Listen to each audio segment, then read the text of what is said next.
Welcome to this episode of The Good, the Bad, and the Odd with your host Mark and Sam. Hi, Sam. Hello there. So we're back to Hammer, and we are covering possibly the weirdest film that Hammer has ever done, which is The Lost Continent. Right, okay. I mean, this is borderline horror. There are horrific elements, but I just wanted to include it because it's so odd. It's so odd. It's very weird. Did you enjoy it? It was okay. It just wasn't really. There's nothing to expect, and so, well, nothing was particularly surprising. Nothing was particularly thrilling to watch. No. It was actually started off to be directed by Leslie Norman, who actually, I think, directed X the Unknown. Okay. But somehow he got fired and it ended up being directed, and I put that in inverted quotes because I really don't know, by the producer Michael Carreras, and I believe it's possibly the only film that he's directed. He also he wrote it, bizarrely. Okay. He adapted it from a Dennis Wheatley novel called Uncharted Seas. So this is the second Dennis Wheatley novel that Hammer cover, the first one being The Devil Rides Out. Okay. It's well, okay. It's just odd. It's just an odd film. Yeah, it's just very strange, and weirdly it gets less intense when they get to the Lost Continent. I have to say, this is one of them films where the title is wrong, right? Yeah, it's one of those. I don't think they actually set foot on the Lost Continent. I don't think it is a continent. I think it's a boat in the middle of a sea of killer seaweed. Pretty much. Okay, so there's basically two halves to the film. There is the fairly intense boat drama where we got a captain that's smuggling functionally munitions alongside passengers who don't seem to care.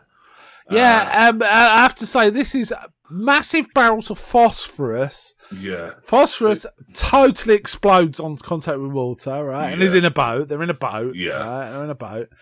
And all the passengers have got weird backstories that we don't really. Yeah, you never really see the full backstory of anyone. It's just a bit of each. Like snippets. Like there's the lady that was like the lover of some dictator. Yeah, and she's with some bloke who's trying to blackmail her, who's got a pencil moustache and looks proper oily. In fact, I'm going to call him oily from now on. Pencil moustache and an afro. And it was weird because I think they were both they were both talking and acting as if they were like. Well, they said they were from what was it, the Dominican Republic or something like that. Yeah, but they were in a Eurocrime film, basically. Yeah. They come out straight out of a Eurocrime film, so that's odd. The other thing is, I don't know if you noticed this, but three of the men all look quite similar, which was very confusing. That was confusing. I got confused because I thought there's also a doctor that's travelling with his daughter, and his daughter is hooking up with one of the sailors, of course. The daughter's a raver. I got confused between four different people who she was hooking up with, and then was sort of hooking up with all of them. So she was a bit of a raver, wasn't she? Right? Yeah. And in fact, he makes snide jokes about you're just like your mother. So okay, like mother, like daughter, I guess. Yeah. But it turns out he's kind of keeping her almost prisoner because she's getting an inheritance and he's terrified of losing money. There's that. I mean, honestly, the first 45 minutes felt like they'd found some weird Euro soap. Right, a whole season, and just edited all the weirdest bits together into this 40-minute montage. That's kind of how it felt to me. Yeah, which is weird because I was kind of interested in this. It's like, okay, we got a drama. Like we got the captain smuggling weapons. We got all these separate characters. This could be a whodunit. This could be like just a general disaster movie. This could be like a weird low-budget Poseidon adventure. Yeah, with a heavy risk with explosions. And then, half the crew rebels and just leaves the film. They just go. Because the ship's full of explosives, right? Yeah, so they just crew members and the first mate, they all leave, and then the captain's threatening to shoot them, and even sort of rigs it so that one of them gets hung by the ropes as they're trying to drop a lifeboat. Yeah, I think that was accidental, but he was definitely angry. Like, leave him hanging there, sort of thing. Yeah, it just left him there. Yeah, it was weird. Did you? 10 seconds later in the film, he's like, "Now we got to leave," and they all jump into the other lifeboat and say, "Because the boat's leaking. The generator goes out. The boat's leaking. They can't." They either have to power out the generator or power up the boat, and there's all these. And if they power up the generator anymore, that might explode. And oh man, it just gets completely mental. And this boat's got a big hole in it, but no one talks about that, and it doesn't actually sink. It's so weird. No, that is very strange. But basically, the captain's smuggling this stuff, so he specifically says, we're going off the normal sea routes, right? We're going way off the normal sea routes. And they go through the South Americans, the coast of South America is where they're kind of heading for, the Sargasso Sea. Yeah, they do end up in the Sargasso Sea. And they kind of say, there's nothing here. On the charts, there's nothing here. And they go, exactly. It's kind of like, what? Right. Was there any... Right, I have to mention the Ripper's in this. The Ripper. The Ripper's in this, isn't he? Michael Ripper. Yeah. The stalwart of... And a few other actors of that kind. Was there any standouts in the cast? Wait, was he? Oh, yeah, he was the... He was called... He's got such a weird name. He's called something like the Sea Lawyer. Yeah. But because I think he kept arguing with people... Was he one of the crew that like? He was one of the crew. He had like a scar over his eye. If that helps, he was definitely one of the crew. Yes, like the whole crew kind of blended together. The only real standouts were the captain, the first mate, and the like bartender guy. Yeah, I have to say, I think the captain, played by Eric Porter, was the real standout here. He was very manly kind of captain, wasn't he? Do you know what I mean? He had a touch of, I don't know, a bit Christopher Lee, a bit Gregory Peck. Yeah. He reminded me a bit of Roy Scheider in Jaws as well. It was that kind of guy. He's quite a good actor in this. Yeah. And in fact, he does turn up in a later Harrow film, a much more sophisticated affair called Hands of the Ripper. And I'm not being ironic. It is quite a good film. It is quite a good film about Jack the legacy of Jack the Ripper, really. He's in that too. So he does work with Hammer again. But it's none of their usual cast. It's none of their usual cinematographers. The director, I don't think he directed. He's usually the producer. Yeah. The music wasn't by. Let's talk about the music. Let's talk. That opening song, what about that? Yeah, I quite liked it. Yeah, it was weird, right? It was weird. It was weird how it just sort of suddenly, it didn't like stop or slowly fade out. It was just a lost continent. I just stopped, like very quick fade out. Instead of just cutting or even matching the thing, because it just faded out mid-line. Yeah, and the opening credits, it looked like they'd filmed in somewhere like the Canary Islands, somewhere volcanic and barren, right? Yeah. I think the idea of this was let's try and make it look as much like 1 million years BC. Yeah, as there was definitely it's got that same sort of vibe. The poster has them like fighting a giant octopus, which appears for like 2 seconds in the actual film, and you don't see as much of it as on the poster. Yeah. And the film starts with the end, doesn't it? It's a bit like we were saying last week when we talked about See How They Run. It was kind of some films start. We literally start with it, and one of the characters just goes, "How do we get here? How do we get out?" Back. And then, wobbly lines, and then we go back to like this desperate boat. We see him leaving Africa, and like the African Coast Guard chase them for a bit, and then give up. Yeah. And they kind of Coast Guard fall like they're gonna die. Yeah, because we didn't even mention they were heading into a hurricane. Yeah, and the first mate says, and the captain like scrunched up the letter and chucked it. Yeah, and the first mate goes, "Look, the first mate would say, look, we're sailors, we should be taking the risk, but the passengers shouldn't." And the captain's like, "Ask them. Go on, ask them," because he knows they've all got like some dodgy story because they've paid twice the usual fare to come on this little shitty crap boat to get away. Right? He knows as well. So the man with the daughter is a doctor who did something bad with his own patients, from what the daughter says. There's a bloke who's got a coat literally full of money. Did you catch that guy? That's funny.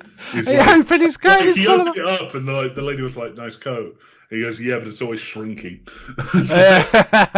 And he was playing the piano. Was it? Or was it? The thing is, a lot of the blokes really look similar, so I wasn't quite sure. I could not. Was that guy also the drunk? Yes, I think he was, and he was also playing the piano. Sure.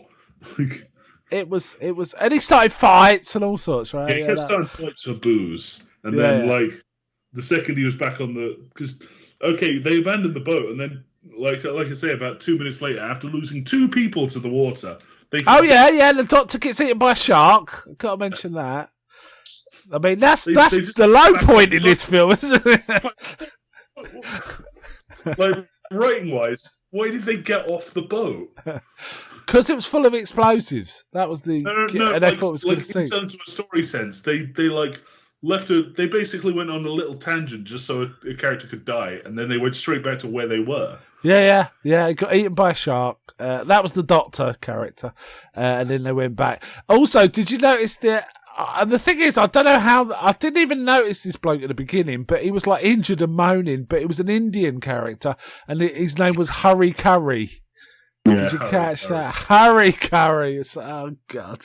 I think he was the chef.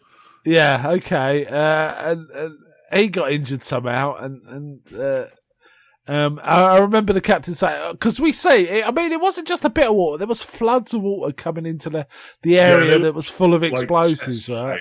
Of water. Yeah. And when they got back to the boat, it's like, well, okay, I guess we got to get the stuff out of the room, and then they move it. They didn't try it before. No, yeah. So there's all this going on, and then the boat's kind of drifting, and you got to remember half the crew have disappeared, and we never see them again, do we? They don't show up. I don't think they got by the seaweed. They might. I just think they got away. Okay. But they're in a lifeboat and they start drifting to this weird seaweed that makes a sound effect just like a Triffid, basically. Yeah, they abuse that sound effect. I've got to be honest. Yeah, there's a lot of it. They do not stop playing it, and there's several points where they just show they do these big panning sweeps at the horizon, no seaweed in sight, and they just play the sound effect, and then stop playing the sound effect, and there's no change in what you've seen.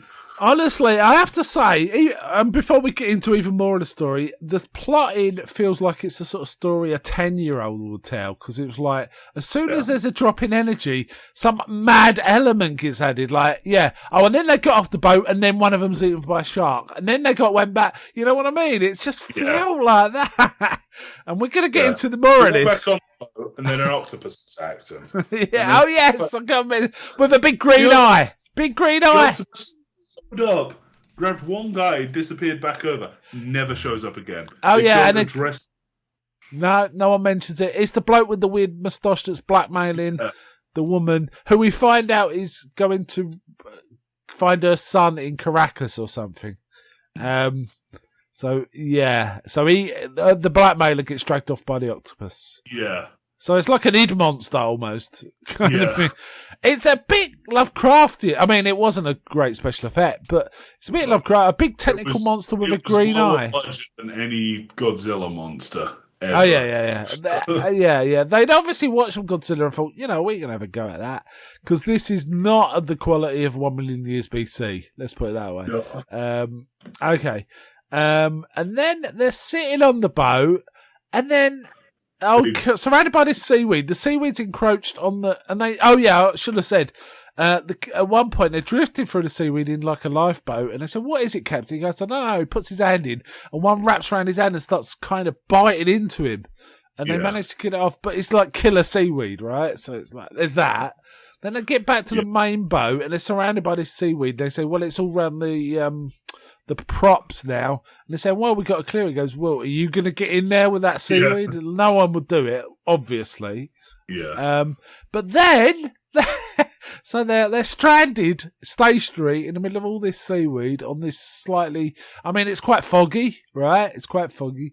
And then a woman comes walking across the seaweed, waving out across the seaweed with these like inflatable moon shoes and balloons strapped to her back. Balloons strapped with a big old cleavage, has to be said. Yeah. Big old like fur bikini. And she's they're definitely going for the Raquel Welch kind of look there. And she gets on, and I think her name was Sarah or something. And she says, "The Spaniards are following me. They'll kill you if they get on board." And it's like, then these Spaniards from medieval Spaniards start attacking. Come running across the water with their own balloons. It's like, what the fuck is going on? Yeah, like I say, it's like it's written by a 12-year-old. Yeah. Meanwhile, they have a bit of a scrap, and the guys get driven off.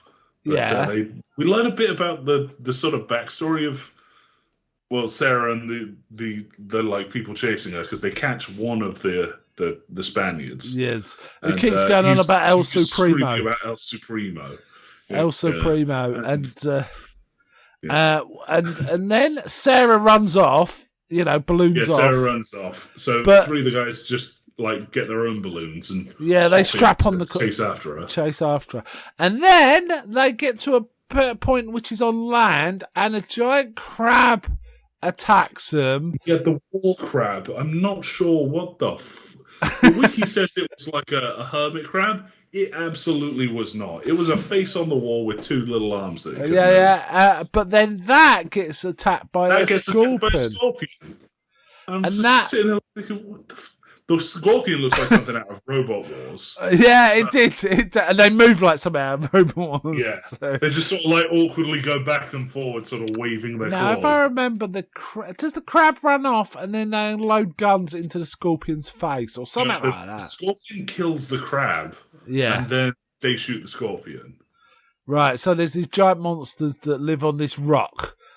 This one little rock. One little rock, and these two monsters happen to be there, and they kill each other. Bigger than a person, bugs. Bugs which can't exist on the mainland because of oxygen quality of the air. Yeah. So weirdly implies that the lost continent has better oxygen than the mainland. Yeah, so also we have to mention Sarah doesn't seem to be with the Spaniards. She seems to be from somewhere else. But again, it doesn't really, because she says the Spaniards are after me, like they're enemies. But it's never explained. She does clarify that she's from a different people that were apparently fleeing religious persecution. So probably the American Pilgrims sort of Pilgrims, thing. Right? Okay. But also there's this, and essentially there's they get attacked, but then they find there's this ship, Spanish galleon, and now this is where it gets even weirder, right? There's a bloke in full Inquisitor outfit, with a pointy hat, big full face covering, pointed hat. Yeah, and it turns out the Spanish... also, this bloke comes back and reports that they failed in their mission to catch Sarah. And the leader, who's this kid called El Supremo, says, "You failed me," and they throw him into the... Basically, 20-year-old, and he's acting like a 6-year-old. Yeah, and they throw him in basically the Sarlacc pit. I have no doubt that this inspired the Sarlacc pit. Yeah, I'll tell you what, I like this effect. It was I know it's a big rubber. I don't know why it had eyes, but... No. But it had a weird maw, didn't it? And we saw the bloke go in it and struggle and get sort of eaten. And that was fun. While El Supremo looked with a big grin on his face. Sort of giggling. Yeah, it reminded me of Joffrey from Game of Thrones, that kid, or something like that. There was a touch of that about it. I did find it fun that, though, when the three that were chasing Sarah got caught, they were immediately like, El Supremo was doing this whole, to challenge me is to challenge the word of God. So there's all that. There's all that. Like, oh, shut up. You're just a kid. Fuck off. Shut up, you little snot-nosed brat. Okay, so he's actually in charge. We need to talk to him. Yeah. The Supreme was like, oh, And the second that they start to get away, because of course they get away. Oh yeah, there's a big gunfight. There's a big gunfight. The second that the opportunity is there, El Supremo's like, "Oh no, I want to leave. Take me with you." Yeah. And then he's shanked by the fucking. He throws a knife and stabs him in the back, and then the Inquisitor's hat comes off, and we see he's all scabby. Yeah, like he's got the plague or some sort of. I don't know, some sort of nutritional mouth disease. I don't know what's up with him. And then we find everything sets on fire. Everything sets on fire. Yeah. The Wikipedia page describes it as the fire as flames of hell overcome them. Okay, Wikipedia says that, does it? Right. Okay. So, and then what we find out then. Plague-riddled priest succumbs to kneeling and prayer, while his monks succumb to frantic pipe organ playing as the hell of flames erupts around them. Okay, right. Okay, so that boat goes up in flames, and then the remaining Spaniards decide to throw their lot in with, this tramp ship. So the funeral we see at the beginning is actually for El Supremo, right? Yeah. And I was confused, right, because when I tried to look up who played El Supremo, there was no El Supremo mentioned in IMDb, but there was an El Diablo mentioned, right?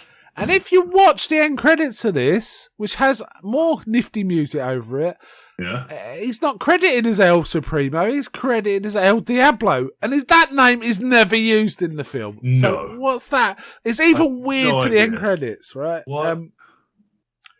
And then it's like, then the film ends. Right? Yeah. It's like, what the hell was that? I have to say there's another bit of music that really made me laugh in this film, which is where the doctor and his daughter, the daughter says, "I've got a headache, I'm going off," and then it suddenly cuts to her with a really loud record player playing this sleazy music while she's making out with one of these guys, oily guys, right? And it's like, what the hell's this about? And it's like that all the way through. Yeah. Did you enjoy it? It was odd, and I'd probably rewatch it as like a drinking film, to be honest. Yeah, it wasn't boring. It wasn't boring at all. I can't say it was fun to watch, really. Because I was just sat there thinking, like, none of this makes sense. Yeah. I always make the joke. Zero flow in any event in this. I always say, whenever this film comes up, I'll say, well, I didn't expect the Spanish Inquisition because this is the film to make that joke about. Right? Because you don't, which is why I was saying to you, do not Google anything, just watch it go, because it's like, it is an odd film. It's a really odd, because it's a kind of a mainstream film. It's not particularly meant to be pretentious or art house. It's just mad. It's just mad. It's got a feel of Flash Gordon about it. It's just making up as they went along kind of thing. Yeah. But no resolution. No, apart from the Spanish ship getting blown to pieces. Yeah. I thought they were going to at least use the Phosphor B on something. Yeah. Do you know what I mean? But they never do. Child, because this, it's like, hey, we're just going to put this Chekhov's gun here. Yeah. And we'll never pick it up again. It seems like an obvious way. Start lobbing it at the seaweed, right? Fight Spaniards who could run around on the seaweed with, but no, we'll just leave that on the deck. Yeah. It's bonkers, and people die at an amazing rate. It has to be said. There's not many left by the end. It has to be said, but they've made up their numbers with. Oh yeah, I have to say, there's all these kind of Spanish ladies as well, right? Join them. Yeah, they all join together because they have to, right? And it had a kind of Mad Max feel, that bit. Yeah. It's just desperation. You have to live together because that's all there is. But yeah, I should have mentioned, there were several Spanish ladies in the court of El Supremo or El Diablo or whatever he's called. I quite like this film. And I enjoy it more each time I watch it, actually. I just, because I kind of relish the madness, and it's like, and it always catches me unawares because it's like, oh yeah, this is bad. Because I think when I mentioned it to you, I said the first bit's pretty dull, but then it really, but no, it isn't. It's bonkers. It's just as bonkers. The exciting bit, because the second bit just makes so little sense that you lose interest. Oh no, I didn't lose interest. I definitely kept interest. It's seeing all this weird stuff in the Sargasso Sea. It's odd, and I know that there are massive seaweed blooms in the Sargasso Sea too. And it's because it's like a vortex zone. So. Yeah, it's like a vortex. So a lot of pollution ends up there. So. Yeah, it just sits there, doesn't it? Yeah. And dead conquistadors too, right? Yeah, apparently. So, the only other film I can think of that's even a bit like this is there's a film called The Island with Michael Caine, where he accidentally stumbles across a colony of people that descended from pirates from the 18th century, and they're all piratey. Right, and he gets captured by them and has to live as a prisoner among them, and that's kind of a bonkers film. Nowhere near as bonkers as this. Maybe we should watch that sometime too. But that's about. I can't think of any other films like this. It's just so weird.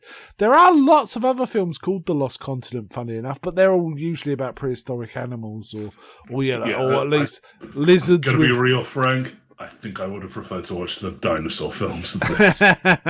Okay, all right then. Well, we're back on safer turf next time we come back to Ant-Man, because it'll be Frankenstein Must Be Destroyed, which is Peter Cushing. Peter Cushing. So, and it's a pretty good one if I remember rightly. So we're back on sort of steadier ground, a much more Hammer-like ground. This is just one of the outliers, one of the real outliers. Strange considering they're like good form with like weird dinosaur films before. Yeah, so they were clearly still going for that, and I could see looking at the list of Hammer films, they're going to go for it again. So. Yeah, they do. I don't think I'm including them because they're not really horror. This one, I kind of had a bit of horror elements with the Inquisition stuff. So it was just about within the wheelhouse we're looking at. But I wasn't intent. But if you do want to skirt back into that... I'm kind of curious. I just want to see... It's more like because I want to grade it against how... I want to grade the dinosaur effects against 1 million years BC. Just so you know, there's no dinosaurs in those films. They're like warthogs and things. That's all there is. They don't even go to dinosaurs in the other ones. Just so you know. Oh. Well, now I'm just upset. Yeah, it's not good, is it? If you want that kind of fun, you have to go to Doug McClure and Peter Cushing films like Warlords of Atlantis and At the Earth's Core, stuff like that. I think there was three like that. Dinosaurs ruled the Earth? That probably has... I don't remember that one, but there was one. British films written and directed by Val Guest. Well, maybe there is dinosaurs. I might misremembering, but I do remember they're very disappointing. There's a picture of a guy like spear fighting a pterodactyl. Oh yeah, well that one definitely will have a dinosaur then. Yeah. Okay, cool. Fair enough. It looks like there's a fair bit of stop motion. This one, okay. I think in this film, Eric Porter was the standout for me. I thought he was really good actually as the character. Yeah. But the rest of them were kind of unmemorable. I always like the Ripper. It's always good to see the Ripper in something. Yeah. Because he's such a stalwart of Hammer films. But the rest of the cast, not really Hammer at all. I feel like this was a lot of. This is going to sound insulting, but it feels like it was a lot of TV actors that were trying to get their big break. Maybe. Eric Porter is a film actor, though. Yeah, but I know what you mean. Pretty much everyone else, it was a lot of very soap opera acting. Yeah, a lot of actors in the... You were quite right. A lot of the actors in this are in 70s TV shows. So, yeah, there is a bit of that. All right, then. Let's wind it up there. Any last thoughts? Oh, we haven't scored, but any last thoughts before we score? No, I can't really think of any, I've got to be honest. Yeah, well, mine are, this is a pretty damn bonkers film. I did describe it to you as the most bonkers film I've ever seen, but you reckon there's more bonkers films. Oh, yeah, because you described it as weirder than David Lynch. All right, okay. Not weirder than David Lynch. Yeah, okay, but it is one of the weirdest mainstream films I've ever seen, I have to say. And the plot is just from a 10-year-old's imagination. Really, really feels like that. But I haven't said that. I quite enjoyed it. What would you give it on your scale? I'd give it about 5 or 6. Yeah, I'll give it a 7 out of 10. Like, it was good. It just wasn't. It does the cardinal sin of it's not really that interesting. I found it quite interesting. I got confused because a lot of the men looked really similar. It was very odd that. It's very odd they cast men that all look kind of similar because you usually cast for people to be distinct so you don't have that kind of confusion unless it's a plot point, right? But they didn't care in this. They just did it anyway. So, it was weird.